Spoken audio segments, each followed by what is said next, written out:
बिस्मिल्लाहिर्रहमानिर्रहीम अस्सलाम वालेकुम स्टूडेंट्स। आज हम पढ़ेंगे क्रिप्स साइकिल के बारे में कि क्रिप्स साइकिल कहाँ पर परफॉर्म होता है और इसका पूरा मैकेनिज़्म किस तरह होता है। तो फर्स्ट ऑफ ऑल हम थोड़ा बहुत क्रिप्स साइकिल का इंट्रोडक्शन पढ़ेंगे और इंट्रोडक्शन के बाद हम इसका पूरा मैकेनिज़्म डिस्कस करेंगे कि ये किस तरह परफॉर्म होता है।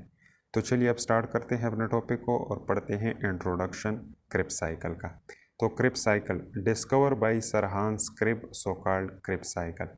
एक बायोकेमिस्ट था जिसका नाम था सर हांस क्रिब। इन्होंने पहली दफ़ा इस साइकिल को डिस्कवर किया था, इस प्रोसेस को डिस्कवर किया था और इसी वजह से इसको क्या कहा जाता है, क्रिप्स साइकिल कहा जाता है। Also called TCS cycle. इसके लिए एक और नाम भी इस्तेमाल किया जाता है, TCS साइकिल और सिट्रिक एसिड साइकिल, या इसको सिट्रिक एसिड साइकिल कहा जाता है। ये सिट्रिक एसिड क्या होता है? सिट्रिक एसिड एक ऐसा कंपाउंड है जो कि क्रिप्स साइकिल में फर्स्ट ऑफ ऑल बनता है और एक स्टेबल कंपाउंड है। और इस सिट्रिक एसिड का अगर स्ट्रक्चर देखा जाए तो इसके अंदर 3 कार्बोक्सिल ग्रुप मौजूद होते हैं। तो इसलिए इसके लिए ये दूसरा नाम इस्तेमाल किया जाता है, ट्राई कार्बोक्सिलिक एसिड साइकिल। मतलब ये सिट्रिक एसिड मॉलिक्यूल जो हैं इसके अंदर 3 कार्बोक्सिल ग्रुप पाए जाते हैं, तो इसलिए इसको TCS साइकिल का नाम दिया जाता है, या सिंपली इसको सिट्रिक एसिड साइकिल कहा जाता है। तो ये अनदर नेम है जो कि क्रिप्स साइकिल के लिए यूज़ होते हैं। अब इसका लोकेशन कहाँ पर होता है? तो लोकेशन इसका है माइटोकॉन्ड्रियल मैट्रिक्स। ये कहाँ पर परफॉर्म होता है? ये माइटोकॉन्ड्रियल मैट्रिक्स में परफॉर्म होता है। ये है एक माइटोकॉन्ड्रिया और इसका ये अंदरूनी एरिया क्या कहलाता है? इस एरिया को कहा जाता है माइटोकॉन्ड्रियल मैट्रिक्स और ये यहाँ पे परफॉर्म होता है। अब इसके बाद डिस्कस करते हैं इसका पूरा मैकेनिज़्म कि ये यहाँ पर किस तरह परफॉर्म होता है ये क्रिप्स साइकिल। तो फर्स्ट ऑफ ऑल इससे पहले हमने पढ़ लिया है कि conversion of pyruvate to acetyl को किस तरह होता है। ये चीज़ हम ऑलरेडी डिस्कस कर चुके हैं। तो माइटोकॉन्ड्रिया के अंदर एसिटाइल को ए मॉलिक्यूल पहुंच जाते हैं ग्लाइकोलिसिस के एंड के बाद, और ग्लाइकोलिसिस के एंड के बाद लिंक रिएक्शन होता है और लिंक रिएक्शन के रिजल्ट में ये चीज़ें बनते हैं, acetyl co A molecule to acetyl को ए मॉलिक्यूल। तो ये है एक एसिटाइल को ए मॉलिक्यूल जो कि 2 कार्बन कंपाउंड होता है। तो यहाँ पर माइटोकॉन्ड्रियल मैट्रिक्स में एक मॉलिक्यूल मौजूद होता है जिसको कहा जाता है ऑक्सालो एसीटेट या oxalo acetic acid. Oxalo acetate इसका क्या है? आयोनाइज फॉर्म है। तो ये ऑक्सालो एसेटिक एसिड या ऑक्सालो एसीटेट ये मिल जाता है किस चीज़ के साथ?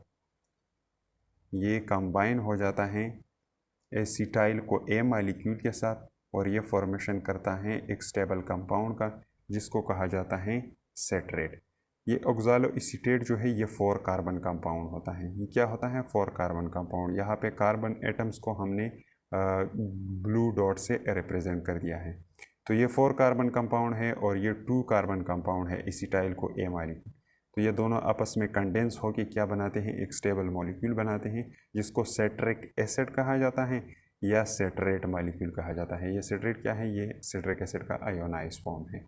तो ये बन जाता है सेट्रिक एसिड या सेट्रेट मॉलिक्यूल।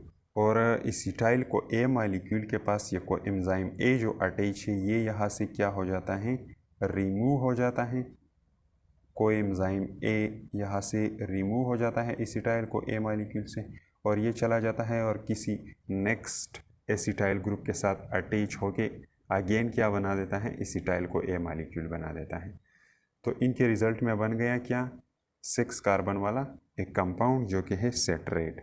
अब ये सेट्रेट 6 कार्बन वाला कंपाउंड जो है ये आगे कन्वर्ट हो जाता है, ये आगे कन्वर्ट होता है किस चीज़ में? एक अनदर मॉलिक्यूल में जो कि है आइसोसेट्रेट। ये कन्वर्ट कर दिया जाता है आइसोसेट्रेट में।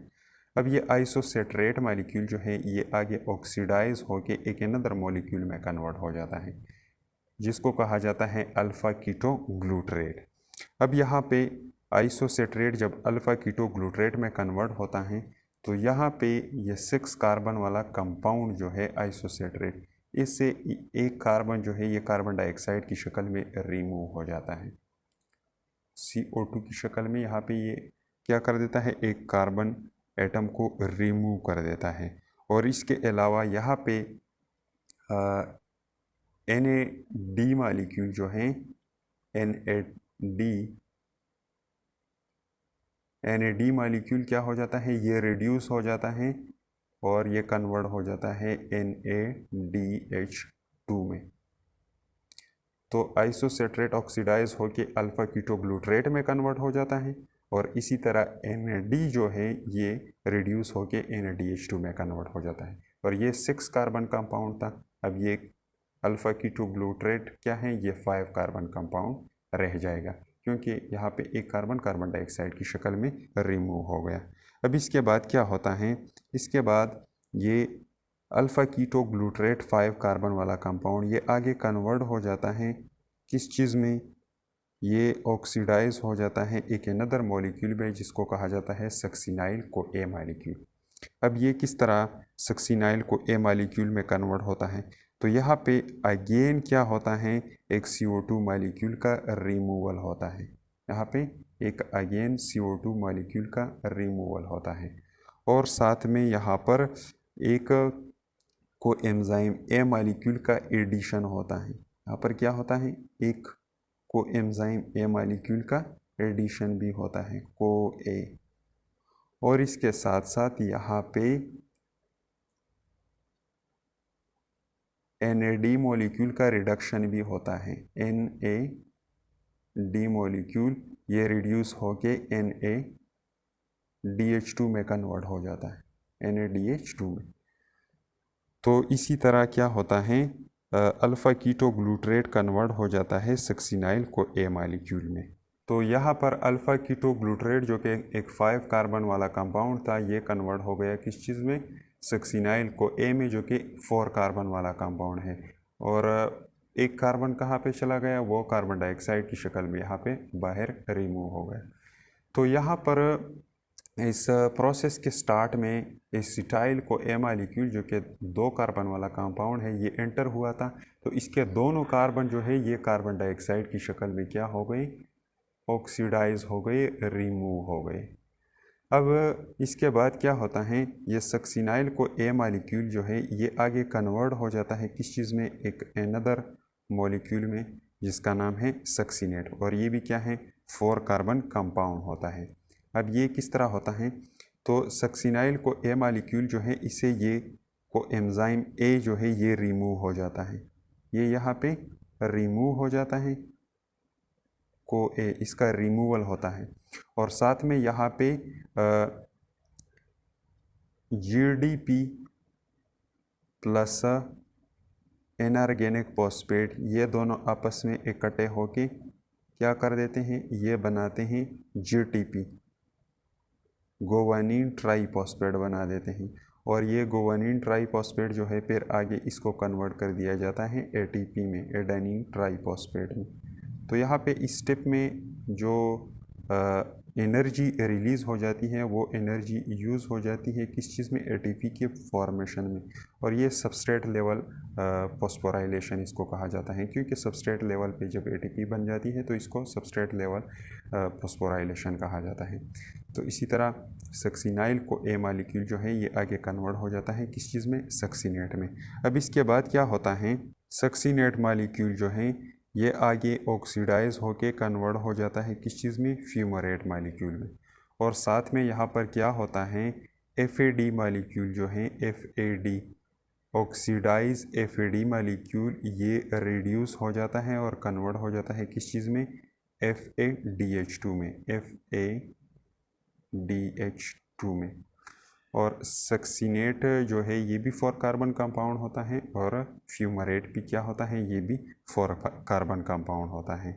अब इसके बाद क्या होता है, फ्यूमरेट मॉलिक्यूल जो है ये आगे कन्वर्ट हो जाता है एक अनदर मॉलिक्यूल में जिसका नाम है मेलेट। और ये मेलेट भी 4 कार्बन कंपाउंड होता है।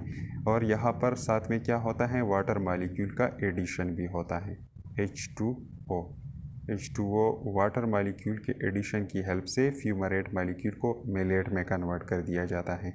अब ये मेलेट जो कि 4 कार्बन कंपाउंड है ये आगे ऑक्सीडाइज होके कन्वर्ट कर दिया जाता है किस चीज़ में, एक अनदर मॉलिक्यूल में जो कि क्या है, ऑक्सालो एसिटिक एसिड या ऑक्सालो एसीटेट। और यहाँ पे क्या होता है, अगेन एक ऑक्सीडाइज NAD मॉलिक्यूल जो है ये रिड्यूस हो जाता है और कन्वर्ट हो जाता है NADH2 में। तो इसी तरह अगेन क्या हो गया, ऑक्सालो एसीटेट मॉलिक्यूल जो कि एक 4 कार्बन कंपाउंड है, इसकी रीजनरेशन हो गई, ये दोबारा बन गया और ये मॉलिक्यूल आगे रेडी होता है किस चीज़ के लिए, एक अनदर एसिटाइल को ए मॉलिक्यूल को पिकअप करने के लिए। तो इस पूरे प्रोसेस को क्या कहा जाता है, इस पूरे प्रोसेस को कहा जाता है क्रेब्स साइकिल। क्रेब्स साइकिल, और ये माइटोकॉन्ड्रियल मैट्रिक्स के अंदर परफॉर्म होता है। कहाँ पे, माइटोकॉन्ड्रियल मैट्रिक्स में। अच्छा, तो ये तो हो गया क्रेब्स साइकिल। अब ये क्रेब्स साइकिल का प्रोसेस जो है ये एक ग्लूकोज मॉलिक्यूल के लिए 2 दफ़ा होता है, क्योंकि ग्लाइकोलाइसिस के एंड में क्या बनता है, 2 एसिटाइल को ए मॉलिक्यूल बनते हैं। तो एक एसिटाइल को ए मॉलिक्यूल जो है एक दफ़ा क्रेब्स साइकिल को रन करवाएगा और इसी तरह दूसरा मॉलिक्यूल क्या करेगा, नेक्स्ट टाइम दोबारा क्रेब्स साइकिल को रन करवाएगा। तो इसी तरह एक ग्लूकोज मॉलिक्यूल के लिए क्रेब्स साइकिल 2 दफ़ा होता है। अब इसके बाद क्या है, ट्रिक। अब इस क्रेब्स साइकिल को एक ट्रिक के ज़रिए मेमोराइज करने की कोशिश करते हैं। तो ट्रिक क्या है, see I know some simple formula making option.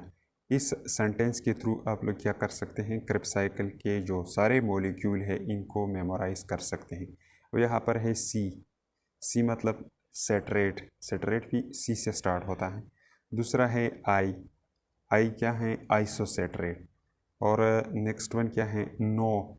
अब नो यहाँ पे अल्फ़ा कीटोग्लूटरेट आप लोग देखें तो कीटो का स्पेलिंग में सबसे पहले क्या आता है, के। तो इससे आप अल्फ़ा कीटोग्लूटरेट को याद रखें।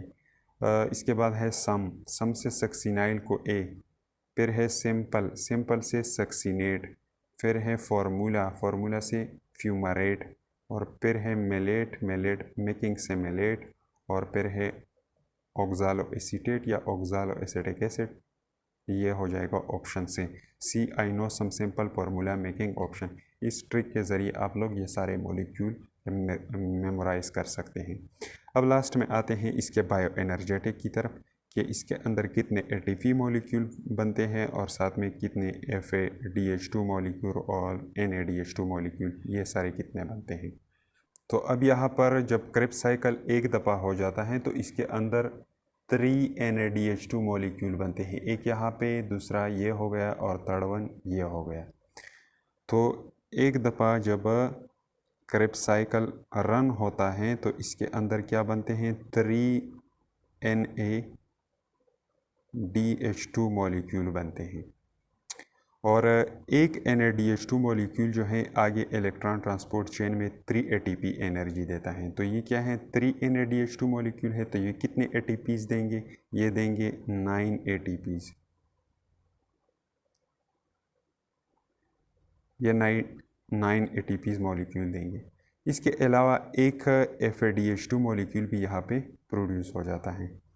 तो एक FADH2 मॉलिक्यूल जो है ये जब इलेक्ट्रॉन ट्रांसपोर्ट चेन में ऑक्सीडाइज हो जाता है तो ये देता है 2 ATPs। एक FADH2 मॉलिक्यूल से 2 ATPs मॉलिक्यूल प्रोड्यूस होते हैं।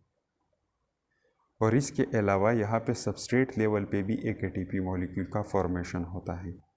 तो थर्ड वन हो गया सबस्ट्रेट लेवल पे एक ATP मॉलिक्यूल का फॉर्मेशन, 1 ATP।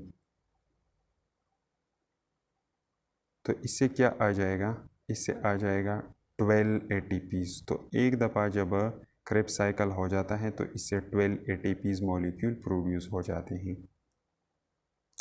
लेकिन ये तो 2 दफ़ा होता है, एक ग्लूकोज मॉलिक्यूल के ब्रेकडाउन के लिए क्रेब्स साइकिल तो 2 दफ़ा होता है, तो इसकी को हम क्या करेंगे, 2 से मल्टीप्लाई कर देंगे। तो जब 2 से इसको मल्टीप्लाई कर देंगे तो इससे क्या आ जाएगा, 24 ATPs। तो मतलब एक ग्लूकोज मॉलिक्यूल के ब्रेकडाउन से क्रेब्स साइकिल में कितने ATPs प्रोड्यूस हो जाते हैं, 24 ATPs का फॉर्मेशन होता है जब एक ग्लूकोज मॉलिक्यूल ब्रेकडाउन हो जाए। यहाँ पे आप लोगों के बुक में फॉर यूर इन्फॉर्मेशन में उन्होंने दिया हुआ है कि ये NADH2 मॉलिक्यूल जो है अगर क्रेब्स साइकिल को 2 दफ़ा गिना जाए तो एक में 3 पैदा होते हैं, दूसरे में भी क्या होंगे 3, तो टोटल हो जाएंगे 6। लेकिन इन्होंने यहाँ पे दिया हुआ है कि 8 NADH2 मालिक्यूल प्रोड्यूस हो रहे हैं। 8 प्रोड्यूस नहीं हो रहे हैं, वो 2 मालिक्यूल जो ये ऐड कर रहे हैं वो यहाँ पे प्रोड्यूस होते हैं जब पायरुविक एसिड का एसिटाइल को ए में कन्वर्जन होता है, तो यहाँ पे भी क्या होता है NADH2 मालिक्यूल का फॉर्मेशन होता है। तो उन मालिक्यूल को उन्होंने यहाँ पे ऐड कर दिया है। तो टोटल कितने बनते हैं 6 बनते हैं किस चीज़ में, जब 2 दफ़ा क्रेब्स साइकिल का प्रोसेस रन हो जाए। तो ये था थोड़ा बहुत क्रेब्स साइकिल के बारे में, उम्मीद है समझ में आ चुका होगा। नेक्स्ट वीडियो लेक्चर में हम इलेक्ट्रॉन ट्रांसपोर्ट चेन पढ़ेंगे।